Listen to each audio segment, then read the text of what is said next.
Ketmoqda jimgina buyuk Ramazon, uning ko'zlariga tikilmoq qiyin.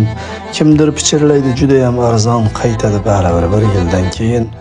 Ha, olg'ir hayotning qoidalari yutib yuboradigan bizlarni, ovchidek ergashib yurganimiz sari u sekin yo'qotib borar izlarin.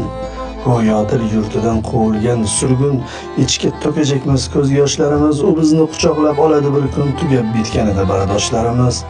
Ha, shunda topamiz armug'on kuchun, ey yurak, och qolsang g'amingni yeyman, tiriklik sharafini saqlamoq uchun Ramazon bir yillik quvvatmi deyman. Alvido so'zidan yasamam taskin, axir qaylardadir mangudir bahor. Ramazon taqvimdan ketishi mumkin, ammo yuraklarda qolmog'i ham bor. Ul yurak yurtida daryo besohil, risolat chashmasi tutqazar payg'om, sharafli zotlarning uyida bir yil ayyom davom etar, ilohiy ayyom.